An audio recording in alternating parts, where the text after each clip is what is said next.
I would say something that I believe to be true, or that I find to be true, is that people are small.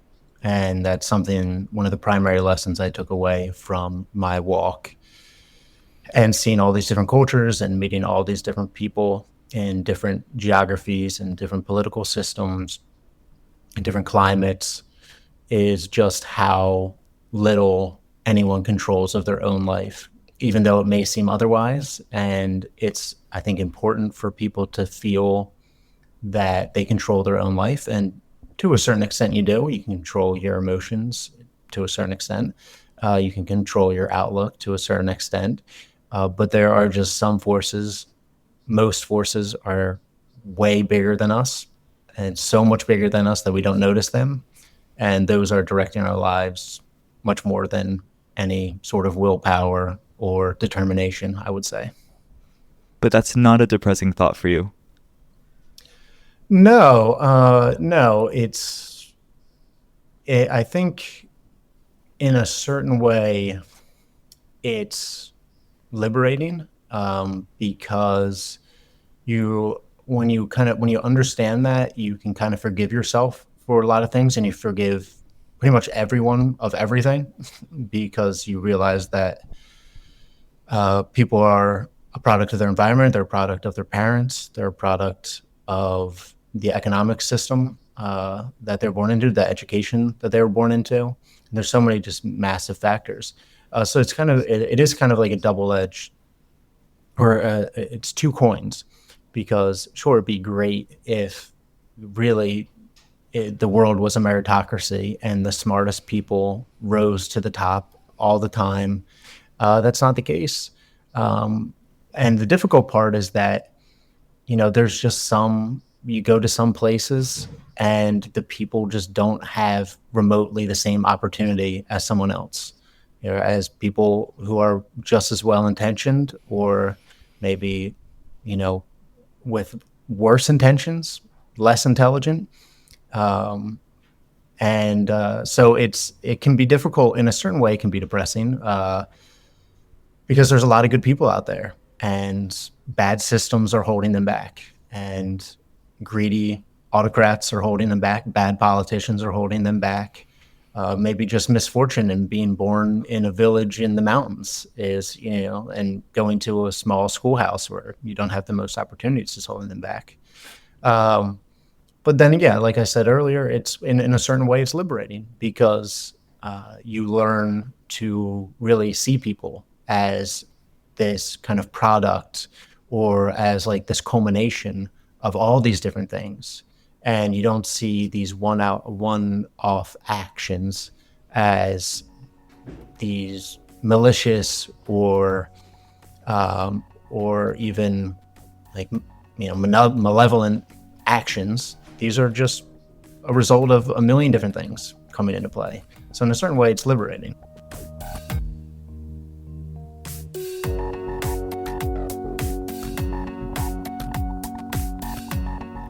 You're listening to Therapy for the World, an interview series with kind, thought-provoking people working along the spectrum of self-care and world care. I'm Dan, a writing therapist and teacher, and this is my conversation with Tom Turcich, a writer, speaker, adventurer, and the 10th person to have walked all around the world. We recorded this conversation in early 2024, so it's a bit outdated, but hopefully still fresh. Happy listening.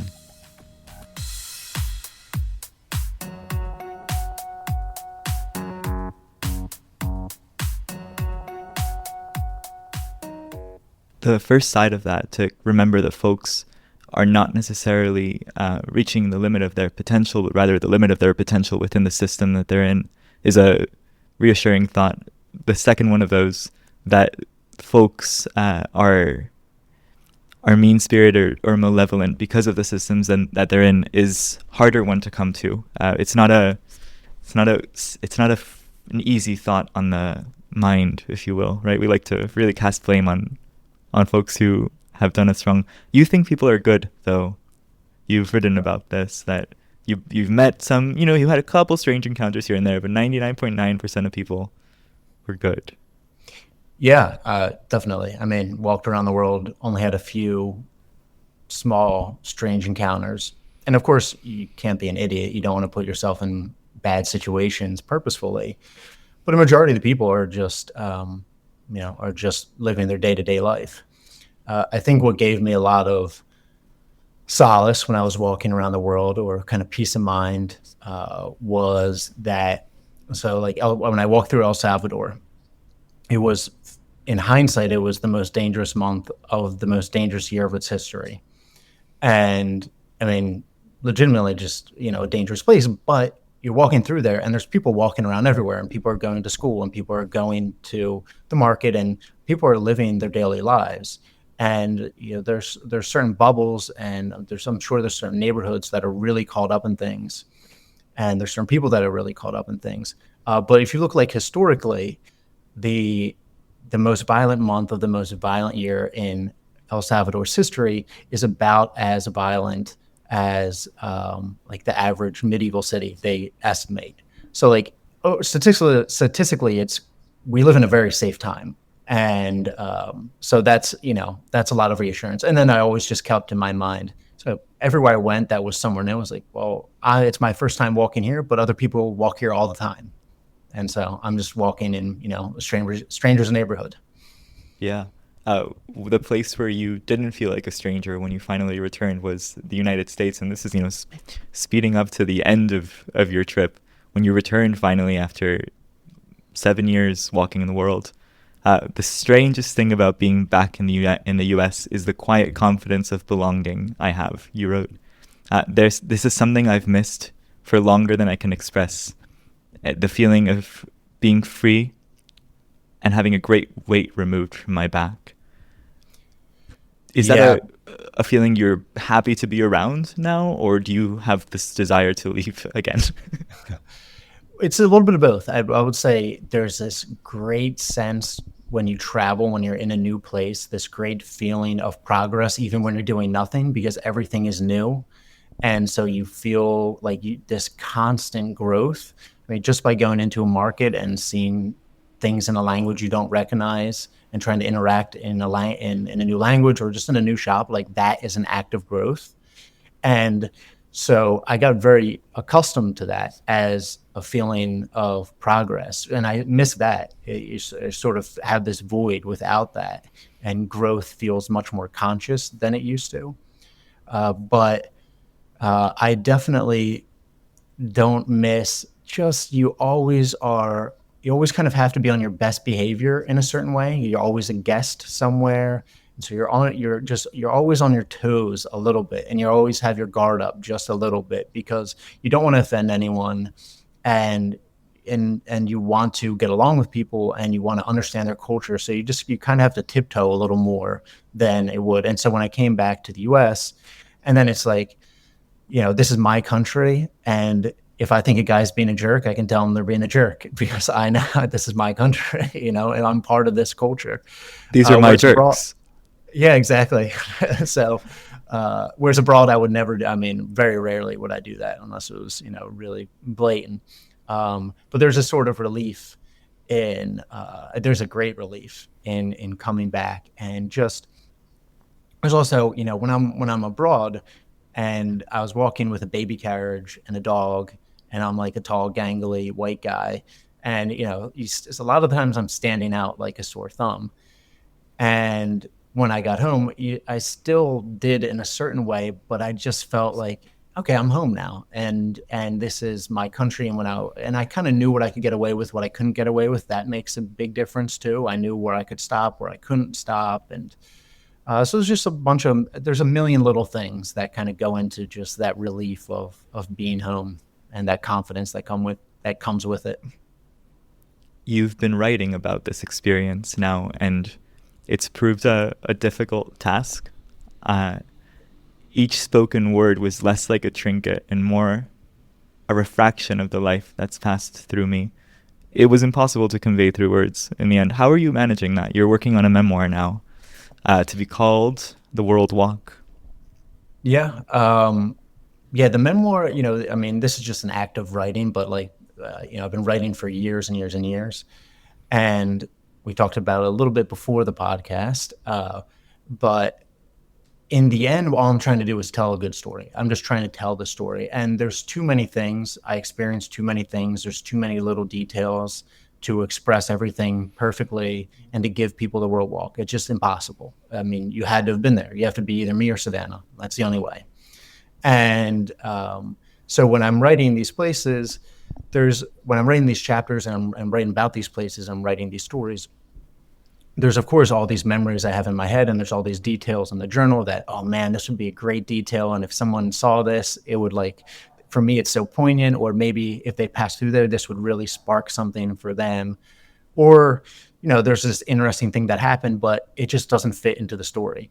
So it's sort of an act of restraint in a certain way. It's just, I'm just going to tell, this one story of growth, of going from this really naive suburban kid into someone who understands the world or has a better understanding of the world and of themselves. So I'm just going to tell that story, and that's it. But it's that quote that you read first when I came back, and before I left, I thought I would have, like I said, all these memories that you could pass out like trinkets, that I could be a grandfather and, give people these stories like hard candy or something. And when you get back, you realize that's just really not how it works. The memories are just for me, just for Savannah. And what other people get is sort of like this, it's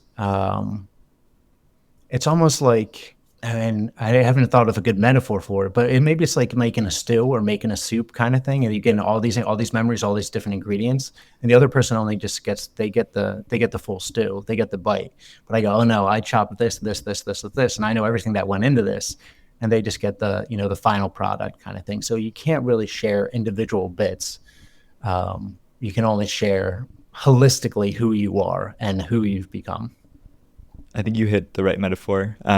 It's similar to a chef enjoying his food much more than his guest. But hey, restaurants are filled with guests who want a bite of this delicious thing, and that's the sensation that folks have. I happen to just wonder one day, has anyone ever walked around the world? That was the inception of our being here today. Aside from the fact that you happen to be one of those who did that. Not 9 others before you have tried this that we know of. Of course, humans have been walking the world for hundreds, if not thousands, of years. What do you have in common with those that came before?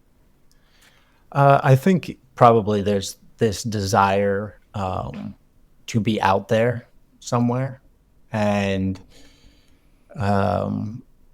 it's sort of a hard thing to put your finger on, but yeah, it's just this need to be somewhere else in a certain way, and or maybe just to go somewhere to discover something. But I would say, so you have that's part of it. But I think if anyone's walking around the world, anyone who has completed it, and there's a lot of people who start it and then get a couple years in and don't do it and don't finish it, which The is rules fine. are strict around it too. There, you can't take breaks. It's not easy to meet the requirements of the Yeah, record. yeah. I mean, it's kind of when you see it kind of thing. I feel like, and it's yeah, you know when you see it, but yeah, there's however you want to do it. But I think for the people who do it, and there's like a Japanese guy, there's a Canadian guy who both walk for over a decade, and I think you really have to have this deep um, value base, or like almost like this fire in you that says, like, I'm going to do this no matter what. Like, in the sense of, you can't imagine yourself doing anything else, because it gets really difficult out there, and there's points where it is not fun, and it's difficult, and you're sore, and you're in the rain, or you're covered in flies, or you're pushing up your thousandth mountain, and you're just so sick of it, and you're going to have points where you go, what am I doing out here? And if you have that little part of your brain that says, well, nice to be by a fire, and I'll just whatever, to go settle down somewhere. It's over for you, and it's just not gonna happen. You can't have that. And so I think all of us, the 10 of us who did it, kind of have this this part of them that couldn't imagine doing anything else. And for them, this is probably the height of their existence. And that's why people do it for years and years and years. And this is it's a big commitment, and it's a tough thing. You alluded a little bit earlier to being this suburban kid who, compared to the person you are now, knew a lot less about the world and its lessons. There's a sense when one reads your writing, though, that the geography is important, but also not necessary towards the insights that you reached, although an indispensable part in your unique approach to these insights. There's an adage I heard a very long time ago, and I would like to know if you agree with it or not. You learn the most from either traveling the world and living in different places, or staying put and watching the river go by. Yeah, I mean, this is interesting because I kind of talk about this idea in the prologue to my book, and there's both. It's both. It's two different types of knowledge, different types of wisdom, and there's no substitute for traveling. You have to just go. You have to go, and you have to be made a fool, and you have to see that other options exist and that there's other ways to do things. You have to have that. If you stay in What the does same that do place, to you? What does that do to you, that knowledge? it gives your brain options. It gives you, oh, okay, like, whereas before, when you grow up wherever you grow up, you take it as it is, and you go, this is how it is. I guess in Argentina it's the Peronists, right? The Peronists have been in charge forever, and you go, well, you grow up in it, you go, man, this is what it is. This is the plate of food that we have, and This then you is go the air somewhere I else. breathe. It's the air I breathe, kind of thing. And you go somewhere else and you go, oh, well, there's a different way to do this. It doesn't have to be this way. And that's not saying the Peronists are good or bad, but it's just an example. Um, but so, yeah, when you travel and you just see these different options, you're able to look at places totally differently. And then you look out the street and you go, well, in Denmark, the wires don't hang. So that's an option. And, here they pave the streets this way. So that's an option. And then, in Argentina, they paint the curbs like this, and this is an option, or whatever it is, or the houses are designed like this. And you do that enough times, and it sort of expands you and your view in such a way that it's just you see that there's no perfect way to do anything, or there's So no. how then do you choose, having seen all the options? It's much easier to just know one way, right? To decide, okay, well, I have to paint my curb. Guess this is how you do it. But now that I have, a knowledge of all the different colors that I could paint in and shapes, is that not sometimes a daunting thought? Oh yeah, no, I mean, I think if you want to be happy, it's probably better to just stay in town and, stay with your friends and enjoy the ice cream you've eaten all your life, and enjoy the food you've eaten all your life. Because once you go to Italy or Turkey or, Mexico, wherever, and they have great food, and then you have Turkish food or Mexican food or Italian food somewhere else, you go, this is trash. This is terrible, and you can't enjoy it. So it's really terrible in that way. Um, so yeah, no, but you do also, what this does is it's like acts as a funnel where, these things are opinion. These things don't really matter. This is just how, okay, they dress differently. That doesn't actually matter. Okay, the food's they prefer this. They prefer fermented stuff versus they prefer olive oil versus they prefer butter, whatever. These things are all just like the top tier stuff that doesn't really matter. But then when you funnel down then you realize, okay, there are core elements to societies, to living a good life, that actually do matter. Democracy over autocracy, like, at its most fundamental, that is like so critical to how well off people live. And so you kind of like, you can accept certain preferences and whatever in your life, and then become very passionate about things that actually do matter. And it depends on your country. In the US, I think people already know it's like the gun violence here is stupid. And then actually, like, the road deaths are insanely high. And so there's some things here where it's like you travel so you can come back and look at your own country and your own town through all these different lenses and go, okay, what really matters here? Okay, like, maybe I don't like the local food that much. Maybe there's better local foods. Whatever, that's for me to deal with.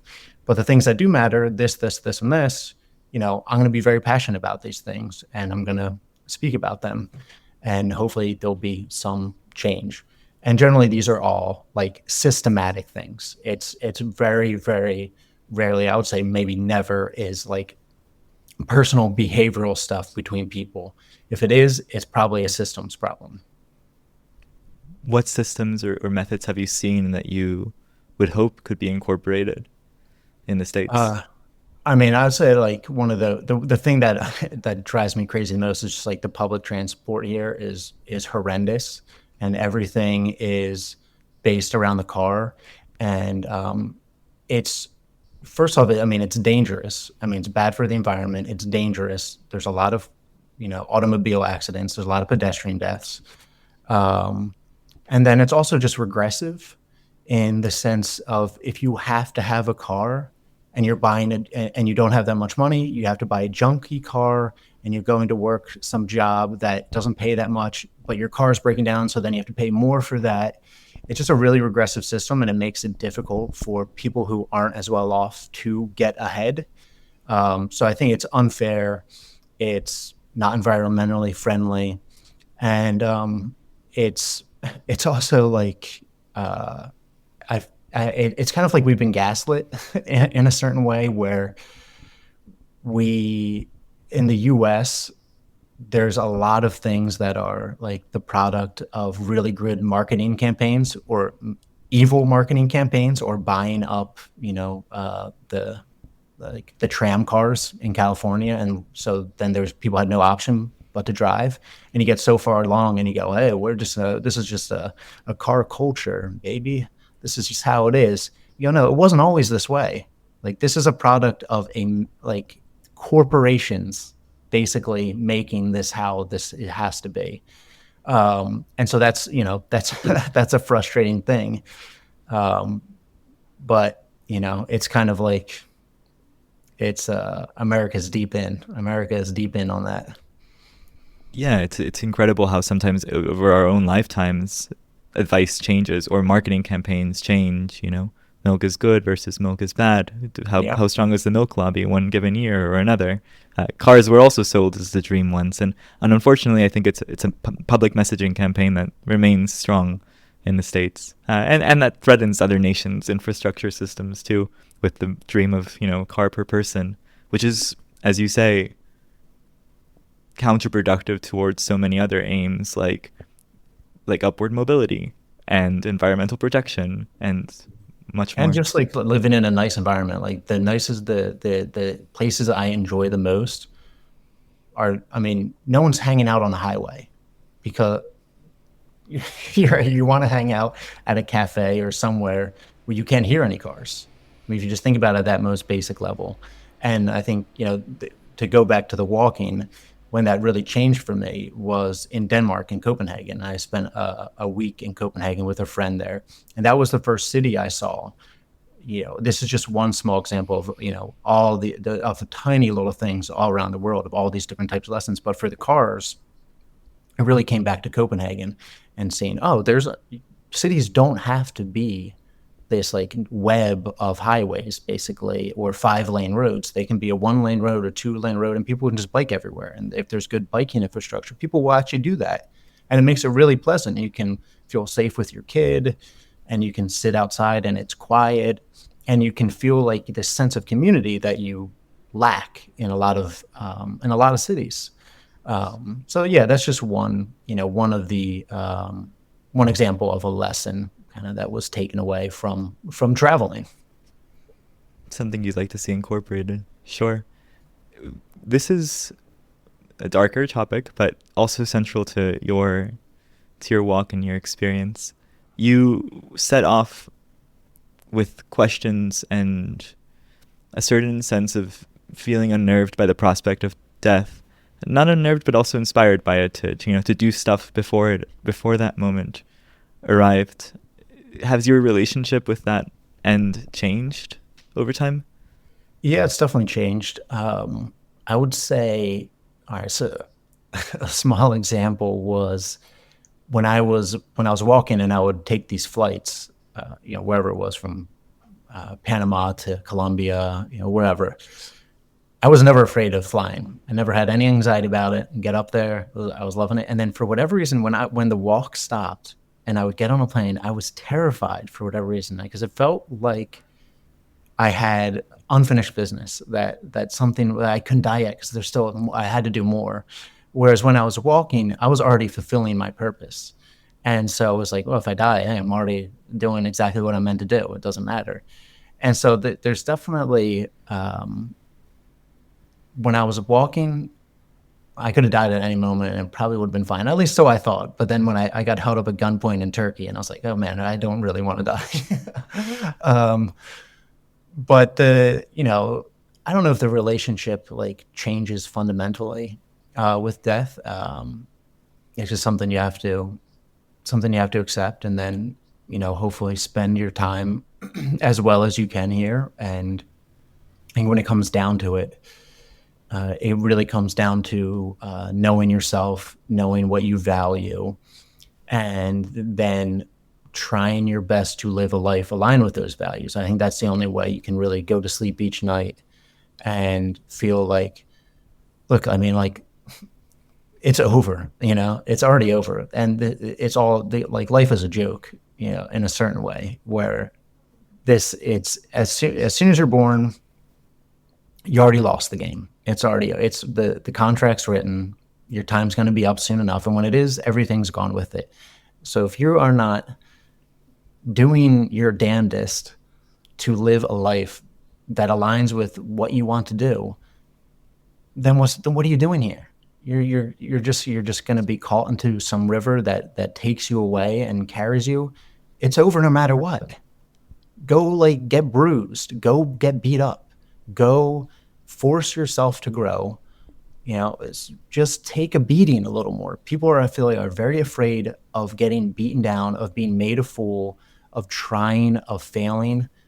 But you already lost. You already lost. It's already over.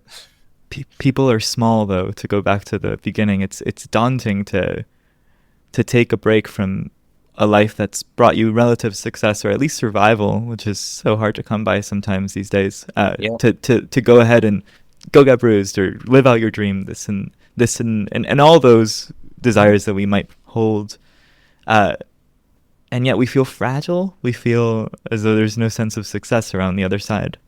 Yeah, yeah, and that's not to say. I mean, it is. You have to be smart. You have. I mean, I worked for 8 years before I started the World Walk, and so it was all like playing a board game or something. Whereas you have to be strategic about things.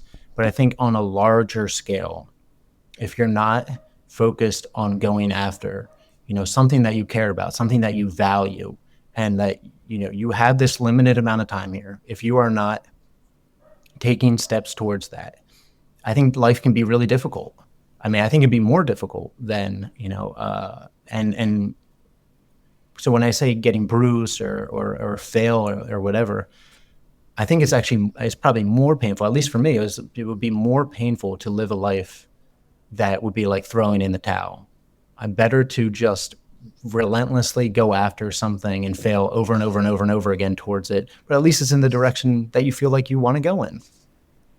Yeah, there's a Spanish quip or a piece of advice used to admonish folks sometimes, but in the most positive way, that says, "Don't let death catch you doing X," right? That this or that you might in any given day find yourself doing, and we all have those moments when we're in a certain experience or feeling a certain emotion, and that simple reminder, don't let death catch you with X, doing X, feeling X, is a nice little push to memento mori, to remember death, to remember that there's a different way that I could be going about this moment. Yeah, I've never heard that. Well, that's good. Yeah, and I agree. I definitely agree with that. I think a bigger struggle comes when, because it's easy to say that in a certain way and say, hey, look, yeah, you should be enjoying yourself, and don't get caught doing this. But I think unless you have a direction that you're headed towards, it can be really difficult to have any focus. I mean, all right, so you spend hours on your phone scrolling each day, which is very easy. I mean, it's designed for it, and it's designed to wrap us in.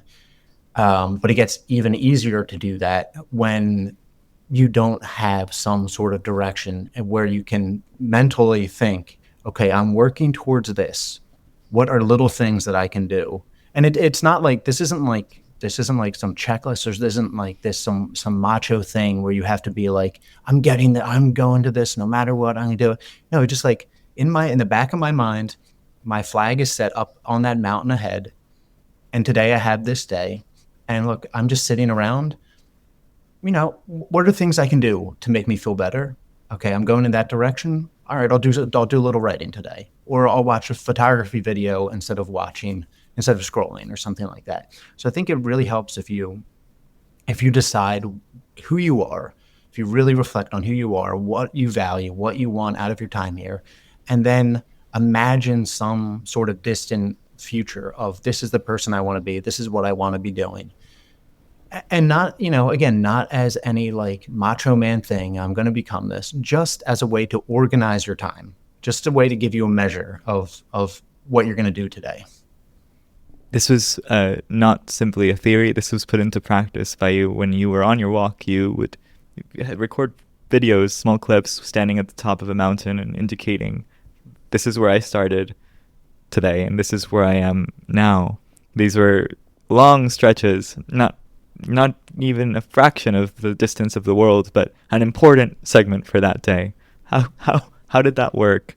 How did this strategy keep you motivated?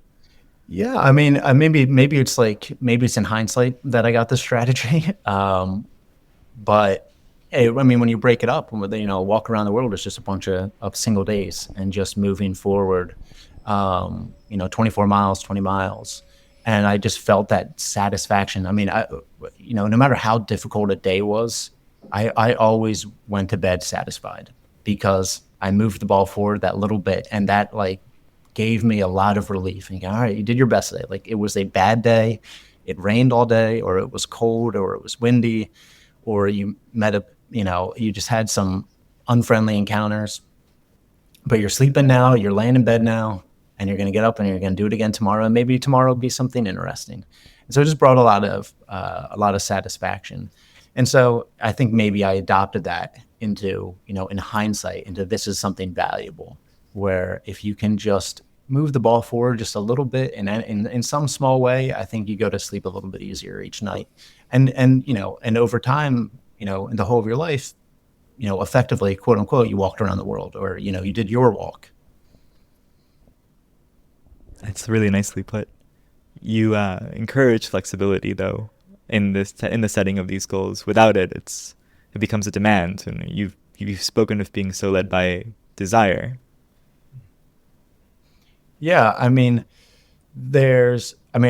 I think it comes back to just like what you value. You really have to reflect on what you want out of your limited time here. And then you don't have to, fit in perfectly like this, and you have to know what you're good at. You have to, there's all these different factors in play.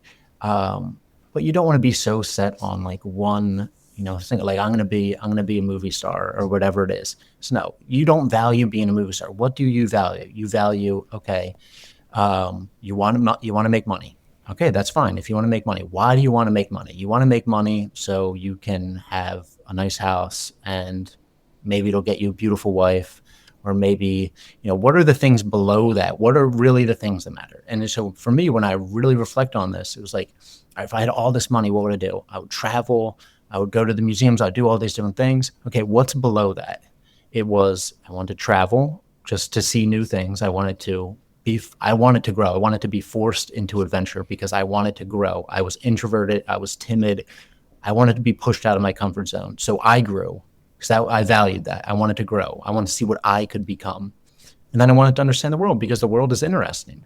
And so those were the three things that I valued at the core of who I was beyond, hey, I want to be famous. I want to, I want to make a ton of money. I want to do this. Those are just like means to an end. The things at the bottom that I valued. And then I thought about those and then I searched what is a life that aligns with those values? And for me, if it was the World Walk, that's what aligns with those values. And also, I was broke. I might have taken a different method of travel A if I cruise had money, ship. but I didn't. That's the one that fit. That was the merging. That was the merging of my values and having no And your money budget. and my budget. Yeah, exactly. I appreciate that those goals that you mentioned are inherent to the process and not to the outcome. You could have not finished, and in fact, you write towards the end of your journey, "I don't care."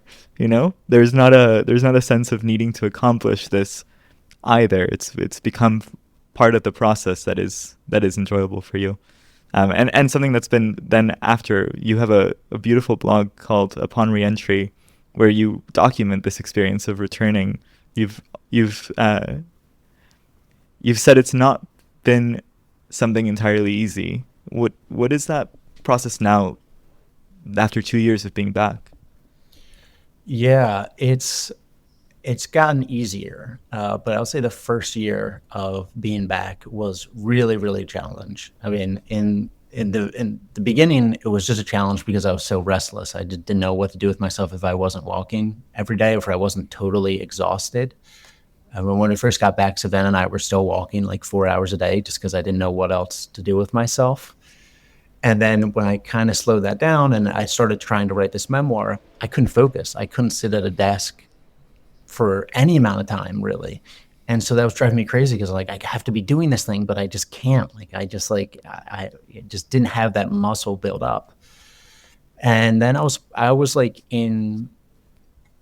I fell in probably to like the only depression I've ever fallen to in my life. And it was when I was out in Seattle with my girlfriend. She's finishing med school. And we're in this apartment and I just didn't know what to do with myself because for such a long time when you're walking, just the act of walking, you have the world coming at you. You're discovering new places, you're trying new foods, you're meeting new people, you're having new conversations, you're maybe working out a new language, you're thinking new thoughts. There's all this growth happening just inherent through walking. And then all of a sudden I'm in the city. I'm like, why isn't life coming at me anymore?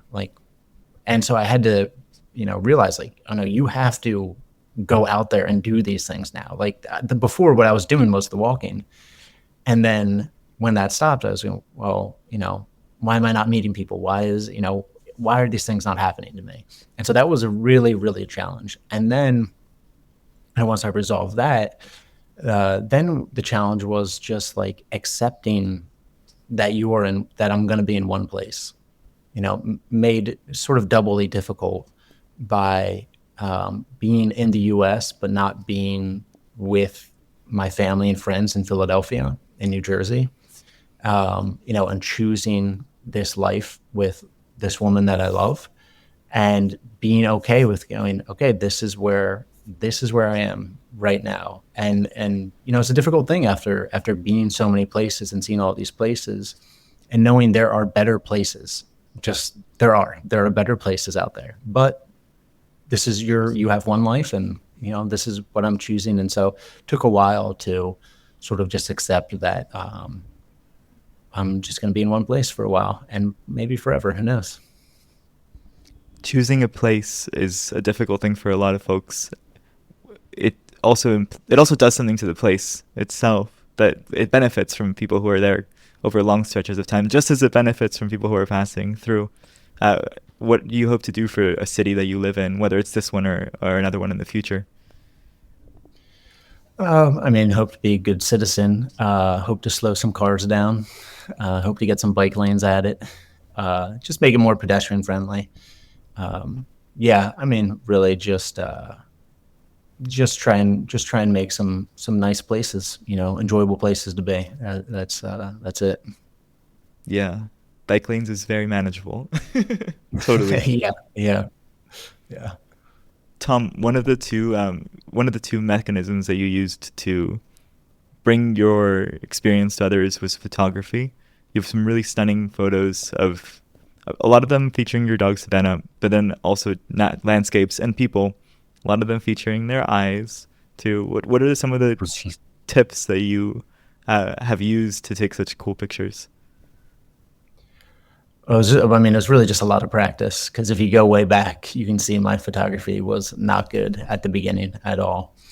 So really just a lot of practice. And then I kind of learned at a certain point, I had the fundamentals figured out and then I could photograph anything. And for a while in South America, actually, I remember, thinking I'll kind of be like an Instagrammer. And in my mind, that's like what a good photographer was an Instagrammer. And this was earlier in the earlier days of Instagram when it wasn't reels, and it was a lot of like German roamers, and so it was a lot of mountain peaks and these like dramatic photos, and I just couldn't take those because I wasn't on a mountain all the time. A lot of time I was just going through some modest village, and so what my goal became was like I'm just going to try and take one beautiful photograph a day, and then going through all these different places. Sometimes that was a person, sometimes it was a house, sometimes it was a landscape. It could have been anything. And then, so I just practiced just trying to do that for such a long time, trying to take one beautiful photo a day that you get good at, photographing a little bit of everything. As far as tips would go, the rule of thirds, if you know anything about photography, rule of thirds, very valid. I would also say you really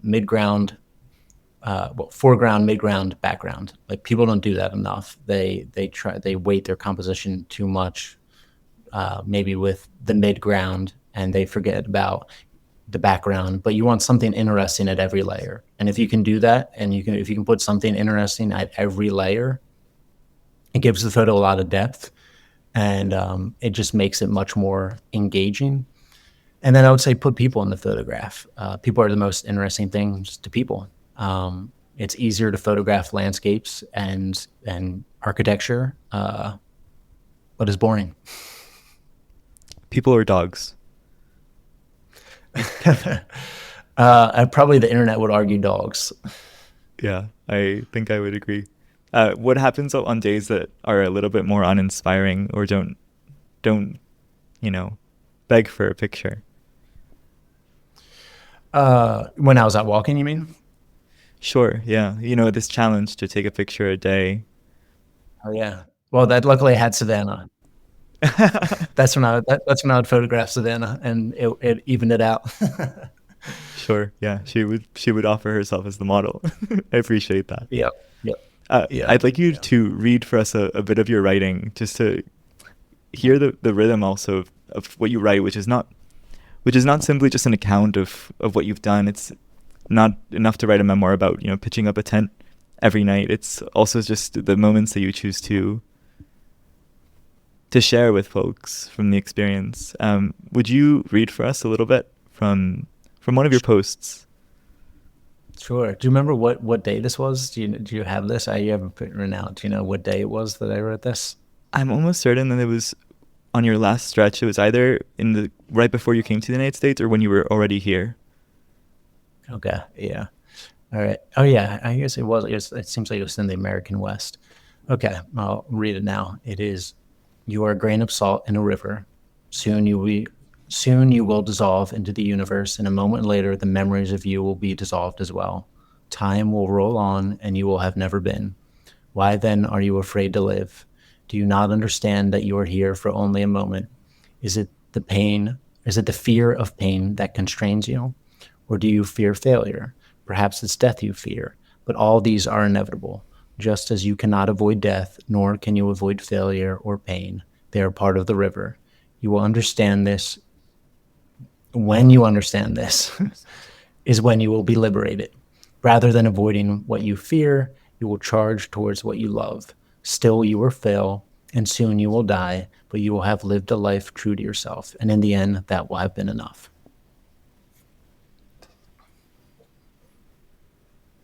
Thank you. You're welcome. Yeah. You brought folks along on the journey. It wasn't simply an experience that you went about and didn't post about. It was important to maintain this community, and there's the sense in that community that it's been, kept together and maintained throughout countries and miles and years. Why was it important for you to also share with others what you were going through? I mean, initially, I'm not much of social media user. It really does not come natural to me. I would love to delete everything right now. Um, I would delete it in a second if I could. And before the walk, I didn't have any social media. So I think once I started posting, um, it's probably good to be a reluctant user because then I just wanted it to be pure. And also, I always had this outlook with the World Walk that uh, it was already enough. I remember when Philadelphia Sign, my sponsor, when they asked how much it would cost a year, it's like I could have told them any number, and I told them I was like, I think I can get away with it at like $14,000. You know, and that was like me thinking that's what I had saved basically, or like for 2 years. So it's like I think I can get away with this, with the occasional hotel, living off of rice and beans and peanut butter jelly and whatever else. I could have told them any number, but it's like if they're willing to pay for my dream, that's enough. And so I think I had the same thing with social media, where I was never trying to make it anything. I wasn't really trying to become, bigger, more famous, to make money off of it. It was just the act itself was enough. And so I was just trying to share exactly what it was, and trying to keep that pure. And I think that resonated. I think it gets through. It gets through to people. It was the intended use of social media to mimic something that we would do in normal life, just sharing images, thoughts, ideas, and it was Facebook in its early days, right? What's on your mind? And folks would just say, hanging out with Bill, But now there's an added layer to it for sure. Yeah, yeah. It's I would love to delete it all. Nothing's stopping you. Tom, is there anything I haven't asked you? Anything else that you'd like to say? No, got the memoir coming out in September. Going back and forth with the editor right now. So in a couple months, or maybe when you hear this, there's already a pre-order button. You can go to my website, Tom Turcich, TURCICH.com, or the World Walk. Just look up the World Walk; it'll be there, and hit that pre-order button. But yeah, looking forward to getting the memoir out there, and trying to give you a trinket. It's gonna fail, but that's all right. I appreciate that. And there's already one other book out, Savannah's World of Adventure, Crossing the Andes. It's a different audience, but I think enjoyable by all. It's a children's book with a lot of beautiful illustrations in I it. love that.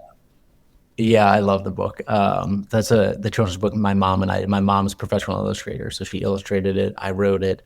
We're working on the second one right now, but it's just a really fun story. And the goal is ultimately to do a bunch of these for all different countries. So it's a way for kids to learn about the world, going on an adventure with a dog, and learn some good lessons along the way. Yeah. How did you convey to your mom the scenes that then became the illustrations? Picture-based? Memory-based? A lot of picture based, and then I would I would like go through and be like, oh, here's pictures. I would scour the internet for pictures of like what's representative. It's difficult though, and the book we're working on right now is in Kyrgyzstan, and we were just talking yesterday about like what's representative, and she was looking for Bishkek, like a cityscape of Bishkek. And so I was trying to find her some good photos that I thought would work. And luckily, I've photographed enough now too, she's my mom, she's an artist, so we kind of know how to talk to each other in that language. but I am enough of an artist myself now to know, oh, compositionally what she's looking for. And so I can kind of scour and go, okay, here's what I think, will be useful for you. It's a Nice. back Is and there forth. It's fun. one for the United States coming out anytime soon? Not anytime soon. We're working on the Kyrgyzstan, and then we'll see where we go next. Okay, cool. At the edge of our seats. I Yeah. have a couple lightning round questions for you before we sign off. Tom, a skill you're currently working on. I would say the video making. So because of Instagram and um, the reels, and because I'm trying to promote this book, where I will be trying to promote this book, I'm retelling my walk through reels, through talking about it and looking back on it, and the things I was going through, and in hindsight, what my feelings were and how my feelings are about it now. And so I'm getting better at making the videos, hopefully. So yeah, I would say pretty actively I'm working on that. Awesome. A favorite way to relax. Favorite way to relax? I'd say walk the dogs. That's a funny thing, but I say it We works are so well on for theme me, today. man. Yeah, on theme. Yeah, there's no secret. I mean, that was really the first thing that came to my head. Was when I'm writing all day or whatever. It's like, all right, go out, go for a walk, clear my head, and then I get back and I feel refreshed. Yeah, walking the dogs. Where did your name come from? It is Croatian. The H was added when my great grandfather came over to the U.S. Before then, there was two accents over the seas. But yeah, we're from the island of Kirk in Croatia. That's where that name is from, and it was a family of doctors. Supposedly, there's a little village there on Kirk called Turcich, and it's all doctors. So it's like 5 houses. But the pronunciation has changed over time? Yeah, it's Turcich now, and it's Turcich before. Cool. Uh, a book that left a lasting impression on you. Oh man, that's a tough one. There's a lot of books. The one I'll say right now. Oh, actually, maybe I'll switch it up. Um, I will say, okay, I'll say "Bury My Heart at Wounded Knee." When I was walking across the U.S. Through the American West, I first read Mountain Man, which is it was this movie. Jeremiah Johnson with Robert Redford. So he's a classic American mountain man movie. He's a trapper in the Rockies. And it's all from this perspective of a trapper. And he's really racist towards the Native Americans. And he's very, it's just self motivated. He loves nature. It's like its own singular story. And then I got caught in this blizzard in Montana, and I had to stop at this little kind of, wasn't even a hotel. It was a stagecoach stop, I guess it would be. And it's like this blizzard, and they had this copy of "Bury My Heart at Wounded Knee," which is basically it was like the first collection of stories of Native American tribes and their experience when there was the Great Migration West by the white man, and kind of just how there's just like this massive tide of humanity coming out, and there was no escaping the change that was happening. And I've read it since I read those books back to back. It was like this really powerful juxtaposition of, this kind of closed, singular view of the world, and then the Bear My Hooded Wounded Knee had this. It told so many different stories, and it had this great scope of like what it's like to have 1,000 mountain men in the Rockies, or the army coming out, or all these stagecoaches coming out, and just being the Native Americans just being unable to escape the change that was coming, and kind of like all the heartbreak that came with it. And then it was especially poignant because after traveling everywhere and being welcomed and being able to camp pretty freely in most places, the U.S. has some of the worst camping that you can imagine, which is such a shame because it's such a big country. It's so big and it's so beautiful. I mean, the American West as beautiful as anywhere I've been in the world. It is gorgeous. And there's parts of it where every bit of land is fenced in and it says private property. And the owners have guns. And if the cops get you, they think you have a gun and they're armed.